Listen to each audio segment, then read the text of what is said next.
ওম নমো ভগবতে বাসুদেবায় নমো। নমো বিষ্ণু, নমো বিষ্ণু, নমো বিষ্ণু। বন্ধুরা, আজ 27শে কার্তিক, 13ই নভেম্বর, বুধবার। আজকের দিনটিকে বলা হয় উত্থান দ্বাদশী, অর্থাৎ নারায়ণ দ্বাদশী। ভগবান শ্রী বিষ্ণু দীর্ঘ 4 মাস ক্ষীর সাগরে নিদ্রায় থাকার পর 4 মাস পর যখন জেগে ওঠেন, তখন সেই দিনটিকে বলা হয় উত্থান একাদশী। আপনাদেরকে এর আগের ভিডিওতেও কিন্তু আমি জানিয়েছিলাম। তো যাই হোক, উত্থান একাদশীর পরের দিনকে বলা হয় উত্থান দ্বাদশী।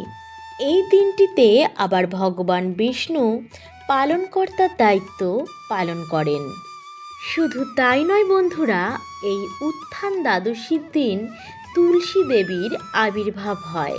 ভগবান শ্রী বিষ্ণুর সহিত আজকের দিনে বিবাহ সম্পন্ন হয়। শাস্ত্রমতে তুলসী দেবী এবং শ্রী বিষ্ণু আজকের দিনেই এক আত্মায় মিলিত হন। তাই এই দিনটিকে বন্ধুরা প্রভু তিনি দ্বাদশী হিসেবেও কিন্তু গণ্য করা হয়। তাই প্রত্যেক বাড়িতে এই দিনটিতে শ্রী বিষ্ণুর সাথে সাথে তুলসী দেবীরও পুজো সম্পন্ন করা হয়। এ বিষয়ে স্কন্দ পুরাণে বিষ্ণুখণ্ডের 33তম অধ্যায়ে 45তম শ্লোকে উল্লেখ করা হয়েছে, শুক্লে কার্তিক মাসেস্য দ্বাদশাং পরমোৎসব, অর্থাৎ কার্তিক শুক্লপক্ষের দ্বাদশীর ব্রত পালনই হল পরম উৎসব। বন্ধুরা, আমাদের সনাতন হিন্দু পরিবারের প্রায় প্রত্যেকটি বাড়িতে কিন্তু আমরা তুলসী দেবীকে অনেক যত্ন সহকারে পুজো করে থাকি। বলা হয় যে বাড়িতে তুলসী গাছ থাকলে তাকে যদি নিয়মিত পুজো করা হয় আর সন্ধেবেলায় যদি সন্ধ্যা প্রদীপ জ্বালানো হয়, তাহলে শ্রী বিষ্ণুর কৃপায় সেই বাড়িতে কখনোই অকল্যাণ হয় না। মা লক্ষ্মী সেই বাড়িতে সব সময় জাগরিত থাকেন।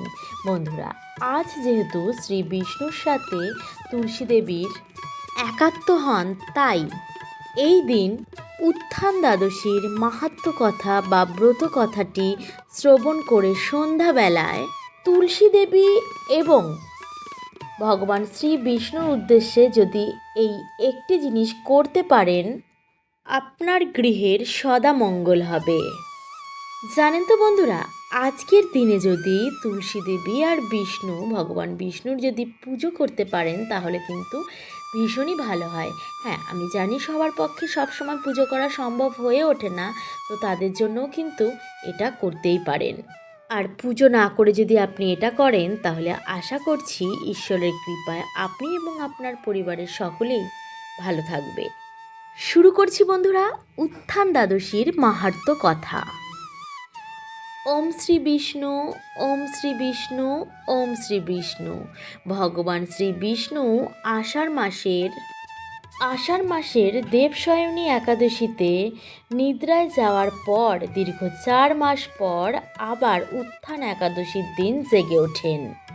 আর পরের দিন হচ্ছে দ্বাদশী। কার্তিকের এই শুক্লা দ্বাদশীর দিন ধন্বন্তরী অমৃতকুণ্ড নিয়ে উঠে আসার আগেই সমুদ্র গর্ভ থেকে উঠে এলেন মাতা তুলসী।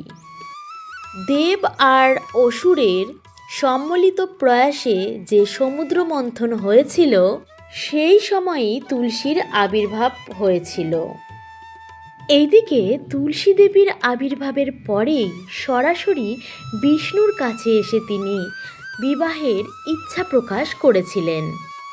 তুলসী দেবী চেয়েছিলেন চিরকাল বিষ্ণুর সাথে একাত্ম হয়ে থাকতে। ভগবান বিষ্ণু তখন তার দ্বিতীয় এই ইচ্ছাটি পূরণ করলেন। মানে তুলসী দেবী যে ভগবান বিষ্ণুর সাথে একাত্মে লীন হয়ে যেতে চেয়েছিলেন, সেটাই। মানে ভগবান বিষ্ণুর পুজো কখনোই তুলসী পাতা ছাড়া সম্ভব হবে না। তুলসীর সর্বত্র অঙ্গে তিনি সর্বদা বিরাজ করবেন। সেই সময় থেকে তুলসী গাছে ভগবান শ্রীহরি সব সময় জাগরিত হয়ে থাকেন। ফলে জাগ্রত ইষ্টকে ঘরে স্থাপন করার জন্যই আপামর ভক্তের উঠোনে তখন থেকেই তুলসী মঞ্চ তৈরি হয়ে আসছে। আর সেই সময় থেকে গড়ে ওঠে তুলসী তলায় প্রদীপ জ্বালানোর রীতি। তুলসী ছাড়া অর্থাৎ তুলসীর বর প্রার্থনা ছাড়া গৃহস্থদের এই সুকৃতি কখনোই অর্জন করা সম্ভব ছিল না। আর ভক্তের বিশ্বাস ভগবান শ্রী বিষ্ণু ও তুলসী যেভাবে এক আত্মায় লীন হয়ে রয়েছেন সেটা স্বামী স্ত্রী ছাড়া কখনোই সম্ভব নয়। তাহলে বন্ধুরা, এটাই বোঝা যায় যে তুলসী ও বিষ্ণু দুজনে স্বামী স্ত্রী। আর এই প্রসঙ্গে একটি কথা বলে রাখি বন্ধুরা, তুলসীর যে প্রথম ইচ্ছেটি ছিল বিষ্ণুর কাছে যে তাকে বিবাহ করার, সেটিও কিন্তু শ্রী বিষ্ণু করেছিলেন। আর সেটি হয়েছিল এই উত্থান দ্বাদশীর দিনই। দেবী ভাগবত পুরাণ অনুসারে তুলসী গাছে বিরাজ করেন কিন্তু দেবী লক্ষ্মীও। আসলে তুলসী পূর্বে জন্মগ্রহণ করেছিলেন এক অপূর্ব সুন্দরী মানবী রূপে। তাকে শঙ্খচূড় নামের এক দৈত্য বিবাহের জন্য জোর করেন। শুধু জোরই করেননি, তাকে হরণও করেছিলেন। কিন্তু তুলসী ছিলেন ভগবান বিষ্ণুর একনিষ্ঠ ভক্ত। বিষ্ণুকে স্বামী হিসেবে পাওয়ার জন্য তুলসী তপস্যা করেছিলেন।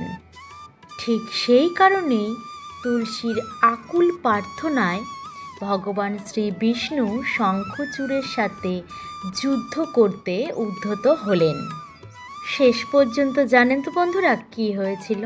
শেষ পর্যন্ত শঙ্খচূড়কে পরাস্ত করে তিনি জয়ী হয়েছিলেন আর তুলসীর প্রার্থনা তিনি শুনেছিলেন, মানে তাকে বিবাহ করেছিলেন। এই সময় তুলসীর সুকৃতিতে সন্তুষ্ট হয়ে বিষ্ণু তাকে বর দেন যে চিরকাল তুলসীর মধ্যেই দেবী লক্ষ্মী বিরাজ করবেন। এরপর এক ঘটনাক্রমে তুলসী একটি গাছে পরিণত হন আর শ্রী বিষ্ণু পরিণত হন শালগ্রাম শিলায়। সমস্ত ভক্তদের বিশ্বাস এই যে ঘটনাগুলি ঘটেছে সেইগুলি সমস্ত কিছুই ঘটেছিল কার্তিক শুক্লপক্ষের এই দ্বাদশী তিথিতে। তাই বন্ধুরা, ভক্তজন এই দিনটিতে তুলসী ও শ্রী বিষ্ণুর বিবাহের দিন হিসেবেই কিন্তু পালন করে থাকেন। স্কন্দ পুরাণে লেখা আছে এই উত্থান দ্বাদশীর তিথিটি হল পাপনাশিনী আর পুণ্যদায়িনী। তাই বন্ধুরা, এই দ্বাদশীর দিনে দান, তপস্যা এবং উপবাস প্রভৃতির যা পুণ্য তা সমস্ত কিছুই এই দিন অর্জন করা যায়। এই দিন অভুক্ত মানুষ এবং ব্রাহ্মণ ভোজন করালে অনেকটা পুণ্যের কাজ করা হয়। আর একটি কথা বন্ধুরা, এই দিন যদি আপনারা শালগ্রাম শিলা কাউকে দান করতে পারেন তাহলেও কিন্তু ভীষণ পুণ্যের কাজ করা হয়। সর্বোপরি এই দিন সন্ধেবেলায় তুলসী মঞ্চে যদি আপনি তুলসী দেবী আর শ্রী হরির নামে নৈবেদ্য সাজিয়ে পুজো করেন তাহলে সব থেকে বেশি পুণ্যের কাজ হয়। বন্ধুরা, আজকের দিনে এই উত্থান দ্বাদশীর দিনে যেহেতু তুলসী দেবী আর শ্রী বিষ্ণু একাত্ম হয়েছিলেন, তাই আজকের দিনে সন্ধ্যাবেলায় তুলসী তলায় এই একটি জিনিস দান করলে আপনার জীবনটি অনেক সুখময় হবে। সেই জিনিসটি হলো, আমরা তো প্রতিদিন তুলসী মঞ্চে প্রদীপ দেখাই, তার সাথে যদি সামান্য একটু হলুদ গুঁড়ো ও সিঁদুর অবশ্যই নিবেদন করুন। তার সঙ্গে নিবেদন করুন সামান্য একটু জল, দুধ, একটি ফুল আর একটি ফল। নৈবেদ্যর মধ্যে সামান্য এক প্রকারের যদি মিষ্টি দিতে পারেন খুব ভালো হয়। আর যদি তাও সম্ভব না হয় তাহলে বাতাসাও কিন্তু আপনারা দিতে পারেন। এই সমস্ত কিছু নিবেদন করে তুলসীর সামনে একটি ঘিয়ের প্রদীপ অবশ্যই প্রজ্বলন করবেন। তারপর বন্ধুরা 7 বার তুলসী দেবীকে পরিক্রমা করে এই মন্ত্রটি বলবেন। যদি 7 বার পরিক্রমা করতে আপনার অসুবিধা থাকে তাহলে ঘড়ির কাঁটার দিকে তাকিয়ে 7 বার কিন্তু আপনি তুলসী মঞ্চের সামনেই দেখাতে পারেন আপনার প্রদীপটি। মন্ত্রটি হলো বন্ধুরা, নম নমস্তে তুলসী পাপং হর হরিপ্রিয়ে তুলসী শ্রী মহালক্ষ্মী বিদ্যা বিদ্যা যশস্বিনী ধর্মা ধর্মাননা দেবী দেবী দেব মনাপ্রিয়া লক্ষ্মী সুতরাং ভক্তি মন্ত্রে বিষ্ণু পদং লভে।